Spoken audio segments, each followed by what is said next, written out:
जय हिंद दोस्तों। उम्मीद करता हूं कि आप सब लोग बेहतर होंगे। स्वागत है एक बार फिर से आप सभी का डेली करंट अफेयर की हमारी क्लास में। दोस्तों आज फिर हम डिस्कस करने वाले हैं पिछले दिनों हुए इंपॉर्टेंट इंसिडेंट्स, उस पर आधारित इंपॉर्टेंट प्रश्नों को जो आपको एग्जाम में देखने को मिल सकते हैं। ठीक है, तो चलिए शुरू करते हैं आज के इस लेक्चर को, जिसमें आज का आपका पहला प्रश्न है, विकसित भारत 2047 वॉइस ऑफ यूथ पहल की शुरुआत किसने की है? तो प्रधानमंत्री श्री नरेंद्र मोदी जी ने इस पहल को शुरू किया है।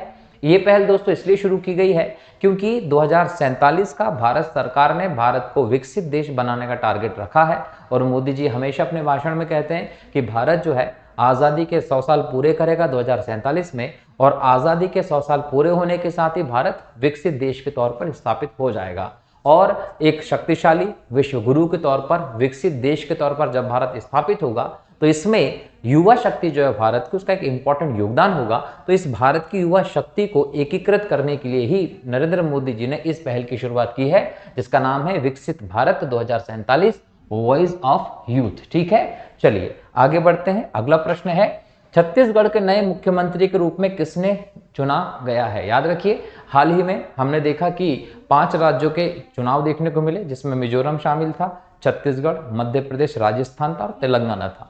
इन राज्यों में अगर हम देखें तो छत्तीसगढ़, राजस्थान और मध्य प्रदेश में बीजेपी को एक बहुत बड़ी बढ़त मिली है। एक बोल सकते हैं कि ऐतिहासिक यहाँ पर बहुमत देखने को मिला है, किसके लिए? बीजेपी के लिए।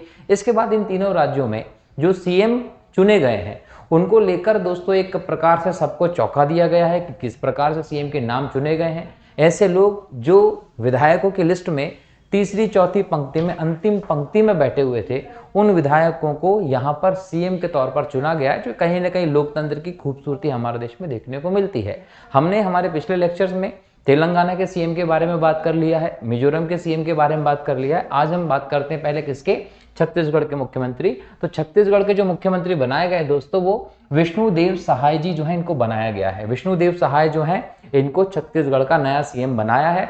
याद रखिएगा कि छत्तीसगढ़ जो है वो 1 नवंबर सन 2000 को भारत के 26वें राज्य के तौर पर एमपी से अलग करके बनाया गया था। मध्य प्रदेश की हम बात करें तो 1 नवंबर सन 2000 के पहले क्षेत्रफल की दृष्टि से भारत का सबसे बड़ा राज्य हुआ करता था। भारत का सबसे बड़ा वन घने क्षेत्र की दृष्टि से हम देखें तो राज्य हुआ करता था। लेकिन जब हम देखते हैं कि सन 2000 में 31 अक्टूबर तक मध्य प्रदेश में हम देखें तो हमें देखने को मिलता है कि एक नए राज्य की स्थिति आने वाली है और 16 राज्य जो थे 3 संभागों को देकर 1 नवंबर सन 2000 को छत्तीसगढ़ का गठन किया गया। और मध्य प्रदेश जो है दोस्तों, वो एक तरीके से देखें तो पीछे हो गया क्षेत्रफल की दृष्टि से, जनसंख्या की दृष्टि से भी। वन की दृष्टि से हम देखें तो मध्य प्रदेश अभी भी अव्वल है, लेकिन खनिज संसाधनों का एक प्रकार से डिस्ट्रीब्यूशन हो गया तो आर्थिक आधार पर देखें तो मध्य प्रदेश की स्थिति थोड़ी सी गंभीर हो गई थी। लेकिन 1 नवंबर सन 2000 के पहले जब छत्तीसगढ़ नहीं बना था तो मध्य प्रदेश क्षेत्रफल की दृष्टि से भारत का सबसे बड़ा राज्य था, यह आपको ध्यान रखना है। खैर, विष्णुदेव सहाय छत्तीसगढ़ के मुख्यमंत्री बने हैं। 26वां राज्य बना था छत्तीसगढ़ 1 नवंबर सन 2000 को।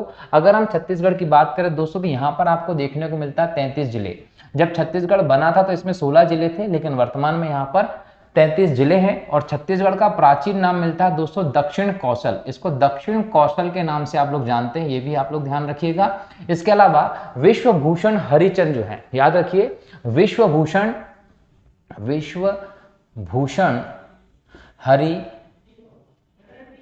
हरिचंदन, ये जो है ये राज्यपाल हैं छत्तीसगढ़ के, और इन्होंने ही विष्णुदेव सहाय जी को शपथ दिलाई है। जो विष्णुभूषण हरिचंद जी जो छत्तीसगढ़ के वर्तमान में राज्यपाल हैं, ये उड़ीसा से हैं दोस्तों। उड़ीसा के 5 बार विधायक रह चुके हैं, बीजेपी के नेता रहे हैं। और ये भी ध्यान रखिएगा कि 12 फरवरी 2023 को ही इन्हें छत्तीसगढ़ का राज्यपाल बनाया गया है। तो अगर एग्जाम में क्वेश्चन पूछे कि विष्णुदेव सहाय जो छत्तीसगढ़ के नए मुख्यमंत्री बने हैं, इन्हें शपथ किसने दिलाई है, तो ध्यान रखना है विश्वभूषण हरिचंदन जो उड़ीसा से हैं, इन्हें छत्तीसगढ़ का राज्यपाल बनाया गया था 12 फरवरी 2023 को, और इन्होंने ही इन्हें शपथ दिलाने का काम किया है। ठीक है, अगला प्रश्न है, world association of investment promotion agency का विश्व निवेश सम्मेलन कहाँ आयोजित किया जा रहा है? नई दिल्ली में आयोजित किया जा रहा है। फैक्ट याद कर लीजिएगा। अगला प्रश्न है, क्लाइमेट चेंज परफॉर्मेंस इंडेक्स 2023 में भारत की रैंकिंग क्या है? तो भारत इसमें 7वें स्थान पर है। दोस्तों जैसे आप सबको पता है कि प्रधानमंत्री नरेंद्र मोदी जी पिछले महीने में हम देखें दुबई में थे, और दुबई में जब थे प्रधानमंत्री नरेंद्र मोदी जी तो यहाँ पर इन्होंने कोप की जो 28 बैठक थी इसमें शामिल हुए थे। और कोप जो है दोस्तों कॉन्फ्रेंस ऑफ पार्टी है जो 1992 में ब्राजील के रियो दी जेनेरियो में जो पृथ्वी सम्मेलन हुआ था उसके दौरान जो UNFCCC आया था उसके तहत सर्वोच्च संस्था के तौर पर आप कोप को देखते हैं जिसकी हर साल बैठक होती है। और दुबई में 2023 में इसकी 28वीं बैठक हुई है दोस्तों। इसके दौरान एक रिपोर्ट जारी की गई जिसमें क्लाइमेट चेंज की स्थिति को दिखाया गया है, और क्लाइमेट चेंज परफॉर्मेंस इंडेक्स जब दिखाया गया उसमें भारत 7वें स्थान पर देखने को मिला है, जबकि पिछली बार ये इंडेक्स दिखाई गई थी तो उसमें भारत 8वें स्थान था। इसका मतलब यह है कि भारत ने ग्रीन हाउस गैस के उत्सर्जन में एक प्रकार से कटौती की है और कहीं ना कहीं स्वच्छ ऊर्जा के उपयोग में भारत की वृद्धि हुई है, जिसकी वजह से भारत की रैंकिंग सही हुई है। ठीक है, अगला प्रश्न है, हाल ही में जारी ग्लोबल पॉल्यूशन रैंकिंग में कौन सा शहर शीर्ष पे है? तो दोस्तों याद रखिएगा कि अगर हम एयर क्वालिटी इंडेक्स को देखते हैं, एयर क्वालिटी इंडेक्स को हम देखते हैं दोस्तों IQ एयर को जब हम देखते हैं तो कहीं ना कहीं इसके हिसाब से जो लाहौर है दोस्तों, लाहौर जो है ये सबसे ज्यादा प्रदूषित शहर है दुनिया का, जिसमें 400 के पार जो है वो वायु की गुणवत्ता एयर क्वालिटी इंडेक्स में बताई गई है। ये सबसे खतरनाक स्थिति है वायु की गुणवत्ता की दृष्टि से देखें तो। हालांकि भारत के हम देखें तो भारत के 3 शहर इसमें शामिल हैं, जिसमें आप बोल सकते हैं दिल्ली भारत का सबसे प्रदूषित शहर अगर है दोस्तों दिल्ली है, इसके अलावा कोलकाता है, और कोलकाता के अलावा हम जाते हैं तो मुंबई है। ये भारत के 3 सबसे ज्यादा प्रदूषित शहर है, ध्यान रखिएगा। और अगर हम वैश्विक स्तर पर देखें तो तीनों शहरों को विश्व स्तर पर जो पॉल्यूशन सिटीज की रैंकिंग उसमें शामिल किया गया है, लेकिन टॉप पर पाकिस्तान का लाहौर है, ये ध्यान रखेंगे। ठीक है, अगला प्रश्न है, मध्य प्रदेश के नए मुख्यमंत्री के रूप में किसे चुना गया है? तो दोस्तों याद रखिएगा मोहन यादव जी। मोहन यादव जी जो हैं वो उज्जैन के दक्षिण क्षेत्र से विधायक बने हैं, मालवा के हैं ये, और पहली बार ऐसा हुआ है कि मालवा का कोई व्यक्ति CM बना है मध्य प्रदेश में। तो ये एक अच्छी बात रही कि महाकाल की नगरी से मोहन यादव जी जो पहले मध्य प्रदेश के शिक्षा मंत्री थे, उच्च शिक्षा मंत्री थे, इन्हें अब शिक्षा मंत्री के स्थान से प्रमोट कर दिया गया और मध्य प्रदेश का CM बना दिया गया है, ये ध्यान रखेंगे। तो ये भी एक चौंकाने वाला फैसला था। केंद्र सरकार ने ये डिसाइड किया है, मोदी जी की टीम ने डिसाइड किया है, और इससे कहीं ना कहीं लोकतंत्र की मजबूती हमें देखने को मिलती है। पहली बार मोहन यादव जी ने 2013 में चुनाव लड़ा था विधायक का, ये ध्यान रखेंगे, और उसके बाद 2018 में जब इलेक्शन होता है तब भी ये आए, और अब इन्हें CM बना दिया गया है। मध्य प्रदेश के पहले CM दोस्तों पंडित रविशंकर शुक्ल रहे। सबसे कम समय के CM अर्जुन सिंह जी रहे 1 दिन के लिए। सबसे ज्यादा समय के CM जो रहे वो 4 बार के मुख्यमंत्री रहे शिवराज सिंह चौहान साहब, ये भी आप लोगों को ध्यान रखना है। ठीक है, जब मध्य प्रदेश का विभाजन हुआ था 1 नवंबर सन 2000 को तो मुख्यमंत्री थे दिग्विजय सिंह साहब, ये भी ध्यान रखने की जरूरत है। और मोहन यादव जी जो है वो मध्य प्रदेश के 19वें मुख्यमंत्री बने, ये भी ध्यान रखिएगा क्योंकि एग्जाम में क्वेश्चन पूछ सकता है कि मोहन यादव जी मध्य प्रदेश के कौन से नंबर के मुख्यमंत्री बने हैं, तो 19वें नंबर के मुख्यमंत्री बने हैं दोस्तों। ठीक, अगला प्रश्न है, राजस्थान के नए मुख्यमंत्री के रूप में किसे चुना गया है? तो याद रखिएगा भजनलाल शर्मा। भजनलाल शर्मा ये एक ऐसा नाम है जिसको मुख्यमंत्री बनने के पहले कोई नहीं जानता था। जब विधायक दल की मीटिंग होने के पहले फोटोशूट हुआ तो उसमें ये सबसे आखिरी में और कोने में खड़े हुए थे, तो कोई सोच भी नहीं सकता था कि ऐसा कोई व्यक्ति मुख्यमंत्री बन सकता है। लेकिन फिर से कहूंगा कि लोकतंत्र की खूबसूरती यही है कि आप हर किसी को मौका देते हैं। तो राजस्थान के ये 14वें मुख्यमंत्री बने हैं, ये भी आप लोगों को ध्यान रखना है। कौन? भजनलाल शर्मा जी 4 बार के भारतीय जनता पार्टी के राजस्थान राज्य के महासचिव भी रह चुके हैं, ये ध्यान रखिएगा। इसके अलावा ये कहां से विधायक बने हैं? तो जयपुर के बोल सकते हैं सांगानेर, ये जयपुर का एक जगह है, यहाँ की विधानसभा से ये विधायक चुने गए हैं। और सबसे बड़ी बात क्या है कि ये पहली बार विधायक बने। बहुत किस्मत होती है, मोदी जी की सरकार में ये संभव लगता है कि पहली बार कोई व्यक्ति विधायक बना है और उसको मुख्यमंत्री बना दिया गया। अद्भुत बात है, अविश्वसनीय है, क्योंकि कई लोग ऐसे भी हैं जो 4-4, 5-5 बार विधायक बन चुके हैं। कोई लोग ऐसे भी हैं जो बहुत ज्यादा मतों से जीत कर आ रहे हैं, विधायक बन रहे हैं, लेकिन उनको मंत्री नहीं बनाया गया, और यहाँ पर 1 बार का चुनाव जीत कर आए व्यक्ति को मुख्यमंत्री बना दिया गया, जिसके बारे में कोई नहीं जानता था। अचानक से एक ऐसा नाम जो है वो निकलकर सामने आता है। ध्यान रखिएगा, इन्होंने कांग्रेस के पुष्पेंद्र भारद्वाज को हराया है, ध्यान रखेंगे। और कालराज मिश्र जो यहाँ पर राजस्थान के अभी राज्यपाल है, उन्होंने इन्हें पद और गोपनीयता की शपथ भी दिलाई है। एग्जाम में क्वेश्चन पूछता है कि मुख्यमंत्री कौन सी शपथ लेते हैं? पद और गोपनीयता की शपथ मुख्यमंत्री को राज्यपाल के द्वारा दिलाई जाती है। ठीक है दोस्तों, तो ये राजस्थान के 14वें मुख्यमंत्री रहे भजन लाल शर्मा जी। अगला प्रश्न है, पद्म पानी लाइफ टाइम अचीवमेंट अवार्ड से किसे सम्मानित किया गया है? तो ध्यान रखेंगे कि पद्म पानी लाइफ टाइम अचीवमेंट अवार्ड से जावेद अख्तर को सम्मानित किया गया है। जाने माने लेखक हैं, कवि है, संगीत लिखने वाले हैं। कौन? जावेद अख्तर, बहुत ज्यादा इनका नाम है। अजंता एलोरा फिल्म फेस्टिवल हाल ही में हुआ। अजंता एलोरा फिल्म फेस्टिवल जो हुआ उसके दौरान ही इन्हें पद्म पानी लाइफ टाइम अचीवमेंट अवार्ड इनके जीवन में इन्होंने जो काम किया उनको लेकर दिया गया है। ठीक है, अच्छा, ये जो पूरा बोल सकते हैं कि अजंता एलोरा फिल्म फेस्टिवल है दोस्तों, इसको पहले आप औरंगाबाद इंटरनेशनल फिल्म फेस्टिवल के नाम से जानते थे। अभी हाल ही में इसका नाम बदल दिया गया और अजंता एलोरा फिल्म फेस्टिवल नाम रख दिया गया है। ठीक है, अगला प्रश्न है, इंटरनेशनल एंटी करप्शन चैंपियन के रूप में किसे नामित किया गया है? तो याद रखेंगे निखिल डे। निखिल डे को यूएसए के द्वारा इंटरनेशनल एंटी करप्शन चैंपियन के तौर पर नामित किया गया दोस्तों। निखिल डे जो है एक सामाजिक कार्यकर्ता है, भारत में मजदूर किसान शक्ति संगठन के सह संस्थापक भी हैं। कौन? निखिल डे। तो इनको हाल ही में इंटरनेशनल एंटी करप्शन चैंपियन के रूप में बोल सकते हैं नामित किया गया है।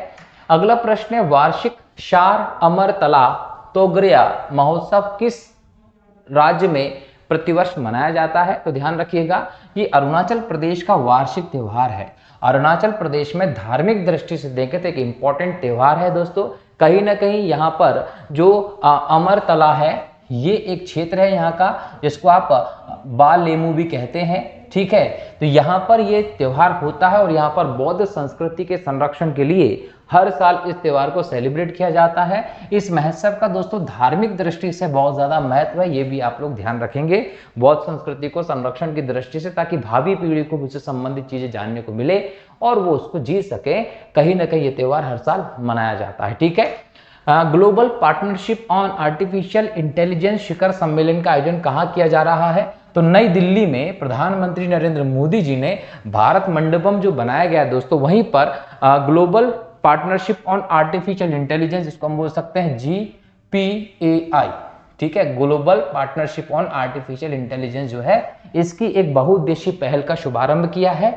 ठीक है, इसका उद्देश्य यह है दोस्तों कि आर्टिफिशियल इंटेलिजेंस के क्षेत्र में, आधुनिक क्षेत्र पर हम देखें तो अनुसंधान को बढ़ावा दिया जाए। इसके अंदर देखें दोस्तों तो इंटेल हुआ, रिलायंस जियो हुआ, गूगल हुआ, मेटा हुआ, ठीक है, अमेजन हुआ, पेटीएम हुआ, इसके क्षेत्र में बहुत अच्छे से टॉप लेवल पर क्षेत्र में काम कर रहे हैं, लीड कर रहे हैं दोस्तों। और यहाँ पर यह भी ध्यान दिया गया कि आर्टिफिशियल इंटेलिजेंस का जो मिस यूज हो सकता है उसको भी किस प्रकार से रोका जा सकता है, उसको लेकर सावधानी बरती जाना चाहिए। तो global partnership on artificial intelligence जो है, इसका शिखर सम्मेलन का आयोजन नई दिल्ली में शुरू किया गया है एक पहल के तौर पर। ठीक, अगला प्रश्न है, पोलैंड के प्रधानमंत्री के रूप में किसे चुना गया है? दोस्तों याद रखेंगे, डोनाल्ड टस्क जो हैं, इन्हें हाल ही में पोलैंड के प्रधानमंत्री के तौर पर चुना गया है पोलैंड की संसद के द्वारा। यहाँ याद रखिएगा कि जो पोलैंड है दोस्तों, ये एक यूरोपियन देश है, यूरोपियन देश है। इसकी राजधानी है वारसा और इसकी जो करेंसी है, मुद्रा जो है, इसकी वारसा क्या है? राजधानी है। और इसकी जो मुद्रा है वो है ज़्लॉटी। ठीक है, यूरोपीय संघ का और नाटो का सदस्य है कौन? पोलैंड। और याद रखिएगा कि जब हम पोलैंड की स्थिति की बात करते हैं तो पोलैंड के पश्चिम में जर्मनी है, पोलैंड के पश्चिम में जर्मनी है, दक्षिण में चेक गणराज्य और स्लोवाकिया है, पूर्व में लिथुआनिया है, यूक्रेन है, बेलारूस और रूस है। तो इन देशों के साथ ये अपनी कहीं ना कहीं बोल सकते हैं सीमा साझा करता है। एक इंपॉर्टेंट शहर है पोलैंड, जिसकी राजधानी वारसा है। ध्यान रखेंगे, एग्जाम में राजधानी पूछ सकता है। अगला प्रश्न है, सियाचिन ग्लेशियर के ऑपरेशन पोस्ट पर तैनात होने वाली पहली महिला मेडिकल ऑफिसर कौन बनी है? तो ध्यान रखेंगे, फातिमा वसीम जो है वो ऑपरेशन पोस्ट के अंतर्गत सियाचिन ग्लेशियर के क्षेत्र में तैनात होने वाली पहली मेडिकल ऑफिसर बनी है। सियाचिन ग्लेशियर दोस्तों इस दुनिया का सबसे ऊंचा युद्ध स्थल है, लगभग 6000 मीटर की ऊंचाई पर है। यहाँ पर जो सैनिक होते हैं हिंदुस्तान के, वो 6-6 महीने के हिसाब से बदल बदल के ड्यूटी करते हैं। वहीं पर उनको ऊपर खाना पहुंचाया जाता है, लगातार वहां पर देश की रक्षा करते हैं। वहां होने का एक और इंपॉर्टेंट कारण है दोस्तों कि सियाचिन भारत का क्षेत्र है और इसके पूर्व में जब आप जाते हैं तो अक्साई चीन दिखता है जो चीन के कब्जे में, और पश्चिम में जाते हैं तो पीओके है जो पाकिस्तान के कब्जे में है। अगर यहाँ से हम हट जाएंगे तो कहीं ना कहीं ये दोनों शक्तियां मिल जाएंगी जो हमारे लिए खतरनाक हो सकता है। इसके चलते एक प्रकार से हमारी सेना वहां रहती है। और दूसरी बात कि यह सियाचिन भी हमारा है, अक्साई चीन भी हमारा है और पीओके भी हमारा है। तो ऐसे में हम वहां पर हैं, एक दिन हम पूरे क्षेत्र को इनके कब्जे से छुड़ा लेंगे क्योंकि भारत अखंड है और कश्मीर का पूरा हिस्सा हमारा है, जो कि कुछ दिनों पहले अमित शाह जी ने, गृह मंत्री जी ने बोल सकते हैं कि संसद में, लोकसभा में अपने भाषण में भी कहा है। ठीक है, तो यहाँ पर ऑपरेशन पोस्ट चल रहा है जिसमें सियाचिन क्षेत्र में पृथ्वी के सबसे ऊंचे युद्ध स्थल पर पहली महिला मेडिकल ऑफिसर जो है वो फातिमा वसीम बनी। लेकिन ध्यान ये रखना है कि कैप्टन गीतिका कौल जो है, इनका नाम मैंने भी बताया था कि कैप्टन गीतिका कौल ये सियाचिन में तैनात होने वाली पहली महिला मेडिकल ऑफिसर थी। तो पहली महिला मेडिकल ऑफिसर कैप्टन गीतिका कौल बनी थी, ये याद रखिएगा। ठीक, चलिए आगे बढ़ते हैं। अगला प्रश्न है किसे हाल ही में व्यास सम्मान 2023 के लिए चुना गया है? तो ध्यान रखिएगा पुष्पा भारती, पुष्पा भारती को हाल ही में व्यास सम्मान 2023 के लिए चुना गया है और इन्होंने एक संस्मरण लिखा था दोस्तों। इस संस्मरण का नाम याद रख लीजिए, एग्जाम में पूछ सकता है। यादें यादें और यादें, क्वेश्चन पूछेगा कि यादें यादें और यादें क्या है? एक संस्मरण है, किसका है? पुष्पा भारती ने लिखा है। इसी के लिए 2023 का व्यास सम्मान इन्हें दिया गया है। दोस्तों व्यास सम्मान की जब हम बात करते हैं तो साहित्य की जब हम बात करते हैं तो साहित्य का ये पुरस्कार है और साहित्य में भारत का सबसे बड़ा पुरस्कार है दोस्तों ज्ञानपीठ पुरस्कार। ज्ञानपीठ पुरस्कार के बाद साहित्य में दूसरा बड़ा पुरस्कार है दोस्तों व्यास सम्मान।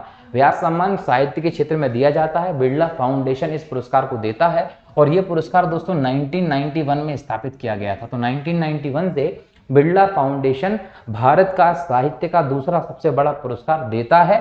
इसमें 4 लाख की राशि दी जाती है। ठीक है, तो यहाँ पर पुष्पा भारती को तो 2023 का मिला है व्यास सम्मान, 2022 का व्यास सम्मान जो है दोस्तों ज्ञान चतुर्वेदी को मिला था। 2022 का जो व्यास सम्मान है वो ज्ञान चतुर्वेदी को मिला था। पागल खाना उपन्यास इन्हें लिखा था उसके लिए मिला था। ठीक है, चलिए अगला प्रश्न है हाल ही में किस अभिनेता को इटली के प्रतिष्ठित नागरिक सम्मान order of merit of Italian Republic से सम्मानित किया गया? तो पहले तो ये याद कर लीजिए कि ऑर्डर ऑफ मेरिट कहाँ का सर्वोच्च सम्मान है? इटली का है, ध्यान रखेंगे। और भारत के जो कबीर बेदी हैं दोस्तों उनको ये अवार्ड दिया गया है। ठीक है, चलिए ये इटली का सर्वोच्च सम्मान है जिसकी स्थापना 1951 में हुई थी, ये भी आप लोगों को ध्यान रखना है। अगला प्रश्न है अंतरराष्ट्रीय लैंगिक समानता पुरस्कार 2023 से किस देश की एनजीओ को सम्मानित किया गया है? तो अफगानिस्तान की एनजीओ जो है उसको हाल ही में फिनलैंड ने अंतरराष्ट्रीय लैंगिक समानता पुरस्कार 2023 से सम्मानित किया है। ध्यान रखिएगा फिनलैंड के द्वारा यह दिया जाता है और इस बार किसको दिया? अफगानिस्तान को दिया गया है।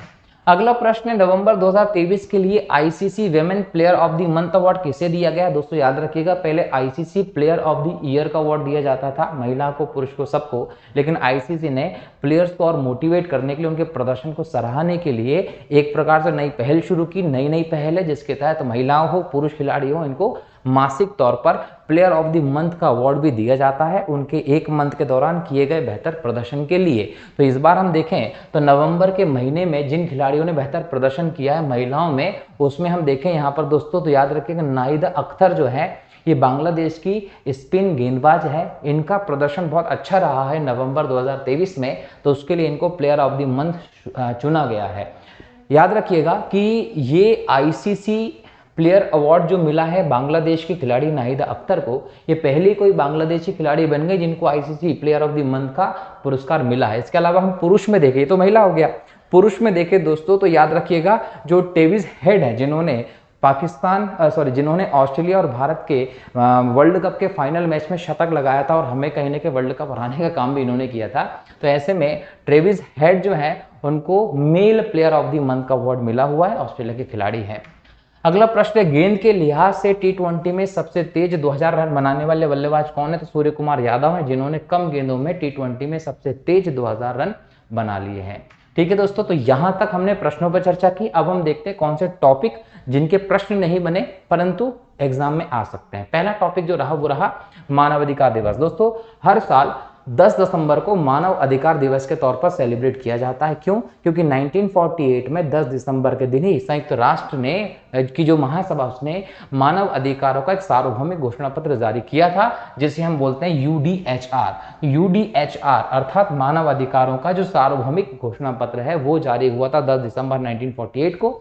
इसके जारी होने के बाद वैश्विक स्तर पर मानव अधिकार जो है उसको लेकर बहुत सतर्कता बरती की गई, स्ट्रिक्टनेस आ गई, लोगों के मानव अधिकार को हनन होने से बचाया जाने लगा, अभियान किए जाने लगे। तो इसलिए इस दिन को यादगार बनाने के लिए हर साल 10 दिसंबर को मानव अधिकार दिवस मनाया जाता है। 2023 में इसका विषय था सभी के लिए स्वतंत्रता, समानता और न्याय। एग्जाम में क्वेश्चन यही पूछता है कि 2023 में मानव अधिकार दिवस पर थीम क्या थी? तो थीम थी सभी के लिए स्वतंत्रता, समानता और न्याय।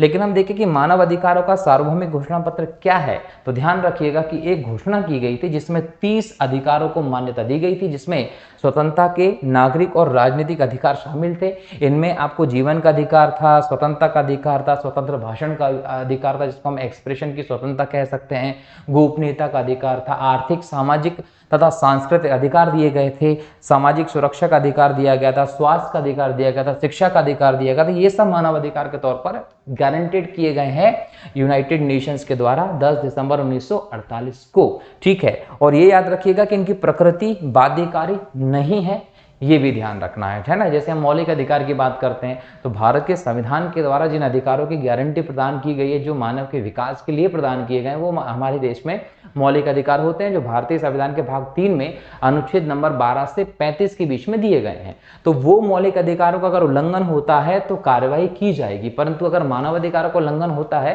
कार्रवाई होती है, लेकिन इसकी बाध्यकारिता हमें देखने को नहीं मिली है वैश्विक स्तर पर, इसलिए हर बार हम इसके उल्लंघन की स्थिति देखने को जरूर मिलती है। ठीक है, टॉपिक है दोस्तों डेमोरचेस्टिया एलानेसिस। दोस्तों ये जो है एक समुद्री एम्फीपोड की प्रजाति है जो हाल ही में भारत के उड़ीसा के बरहामपुर विश्वविद्यालय के शोधकर्ताओं ने खोजी है। और इसका महत्व ये है कि ये जैव विविधता की दृष्टि से एक इम्पॉर्टेंट बोल सकते हैं कि जीव है जो इस संसार में पाया जाता है, जिसकी खोज हमारे देश के उड़ीसा के विश्वविद्यालय के शोधकर्ताओं ने की है। ठीक है, तो समुद्री जैव विविधता में इसका इंपॉर्टेंट योगदान होता है। अगर हम इसकी विशेषता की बात करें तो सफेद रंग का होता है, 15 मिलीमीटर से कम इसकी लंबाई होती है। इसके साथ साथ इसमें 13 जोड़ी पैर भी पाए जाते हैं, ये ध्यान रखिएगा। इसके अलावा इसमें दोस्तों एक सफेद बोल सकते हैं बालों की एक संरचना भी मिलती है जो इसको दूसरे जीवों से अलग करने का काम करती है। और इसके सबसे बड़ा इंपॉर्टेंस ये है कि समुद्री तटीय क्षेत्रों में जो पारिस्थितिकी तंत्र है, जो वहाँ की जैव विविधता है, उसके लिए सकारात्मक संकेत होते हैं। साथ ही साथ जलवायु परिवर्तन की दृष्टि से देखें तो इसका प्रभाव जो होता है वो सकारात्मक होता है। इसका मतलब ये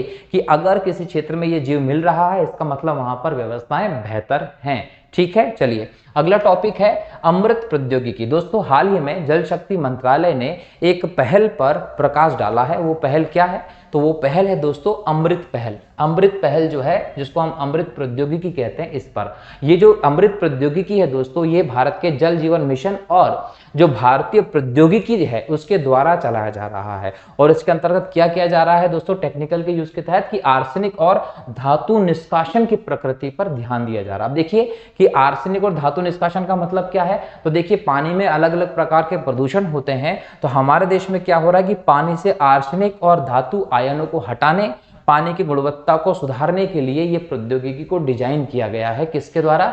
जल जीवन मिशन और भारतीय प्रौद्योगिकी के द्वारा ये किया गया है। तो एक तरीके से देखा जाए तो भारत में जल के शुद्धिकरण के लिए एक इंपॉर्टेंट प्रौद्योगिकी के तौर पर इसे देखा जा रहा है। और अमृत जो है दोस्तों, ये घरेलू और सामुदायिक स्तर पर जल के शुद्धिकरण के लिए प्रयोग किया जाने वाली इंपॉर्टेंट तकनीक होगी। जल जीवन मिशन के व्यापक लक्ष्यों को पूरा करने में ये कहीं ना कहीं सहायक सिद्ध होगी। अब यहाँ पर जल जीवन मिशन शुरू हुआ है, तो जल जीवन मिशन क्या है दोस्तों, 2019 में लॉन्च किया गया।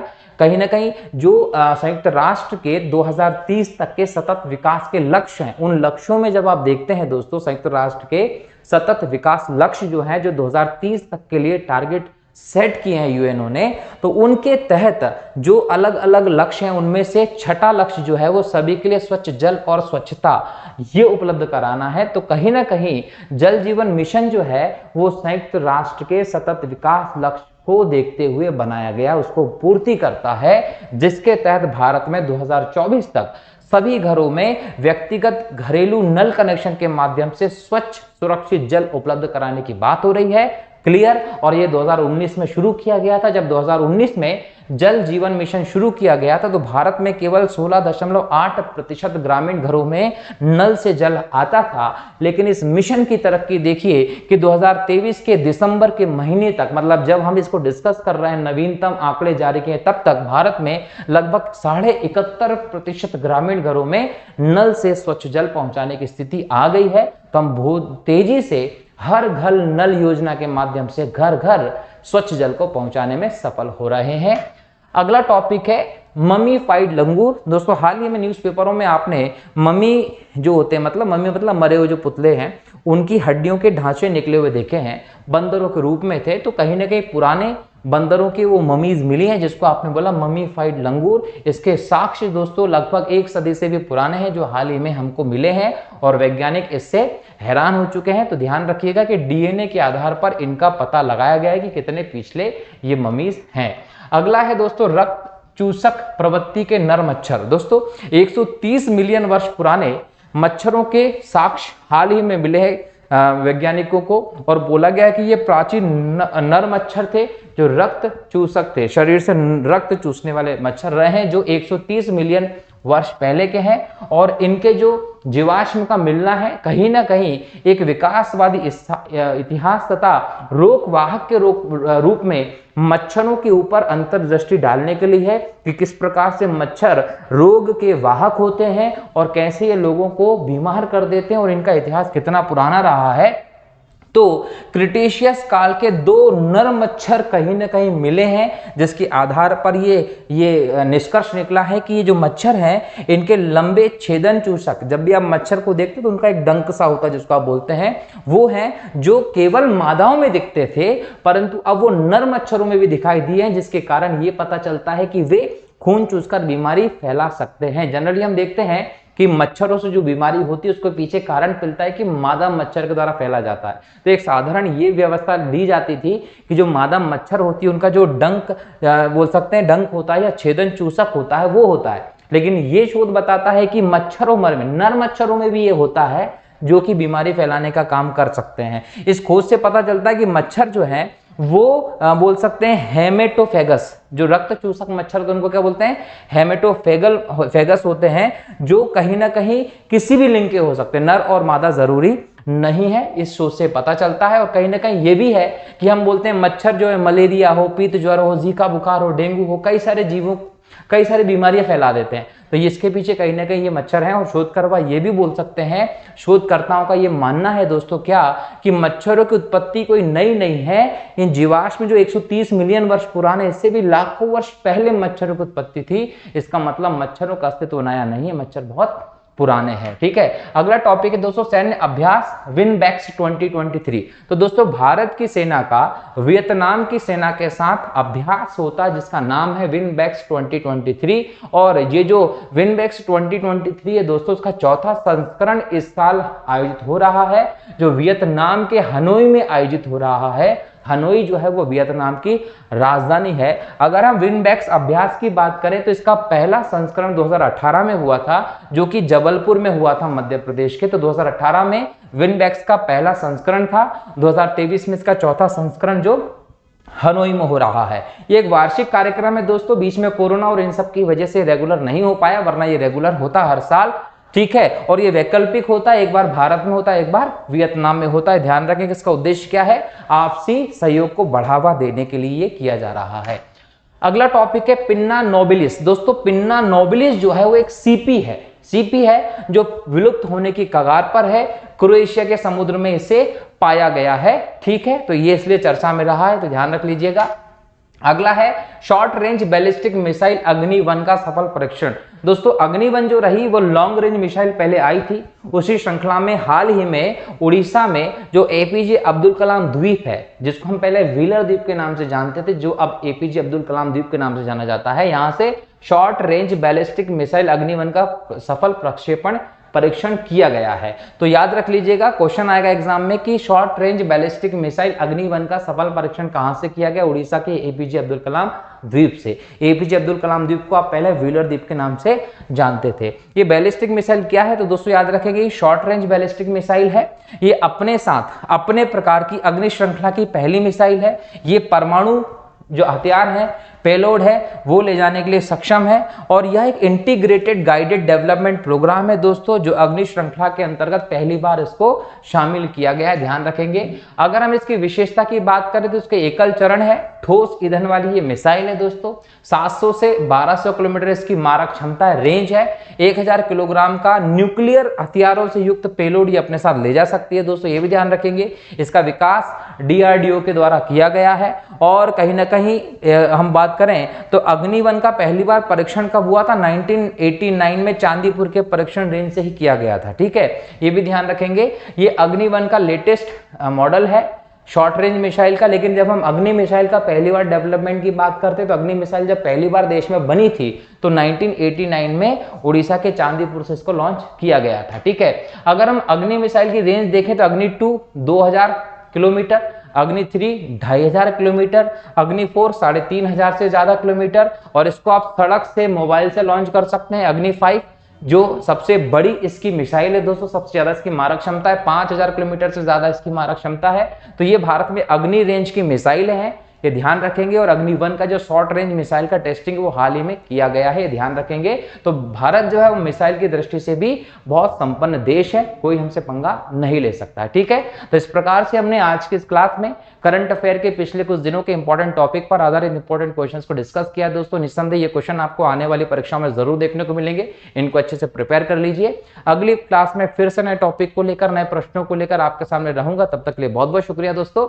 जय हिंद, जय भारत, वंदे मातरम।